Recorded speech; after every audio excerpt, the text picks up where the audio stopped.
Bonjour, je suis Stéphane Alix. Je suis journaliste depuis près de 30 ans aujourd'hui et après avoir travaillé sur des sujets géopolitiques, des sujets d'investigation ou du reportage de guerre, ma vie a radicalement changé en avril 2001 lorsque mon frère Thomas est décédé devant mes yeux. Cette mort a fait jaillir en moi des questions qui auparavant n'étaient pas forcément les plus urgentes. Qu'est-ce qu'il y a après la mort? Qu'est-ce que c'est que la conscience?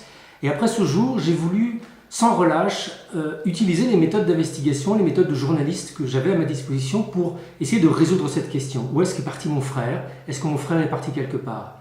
Depuis 15 ans, donc, je m'intéresse à ce sujet en rencontrant des médecins, des chercheurs, des témoins aussi, de gens ayant vécu des expériences de mort imminente ou d'autres types d'expériences autour de la mort.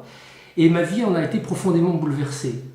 Il y a 3 ans de ça, mon père est décédé, des circonstances naturelles, à l'hôpital.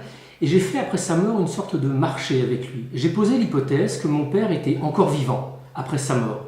Je me suis adressé à lui et je lui ai dit le jour des funérailles, alors que j'étais seul dans le funérarium avec lui, peu avant que le cercueil ne soit refermé, je lui ai dit « Papa, je vais cacher des objets dans ton cercueil ». Je lui montre les objets, il s'agissait de 4 objets différents, et je lui ai dit « Je vais les cacher dans ton cercueil et je voudrais que tu ailles voir un ou plusieurs médiums, des hommes, des femmes qui prétendent communiquer avec l'au-delà et que tu leur dises quels objets j'ai cachés dans le cercueil ».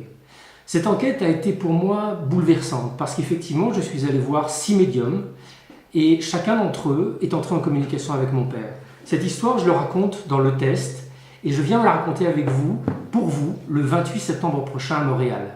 À très bientôt.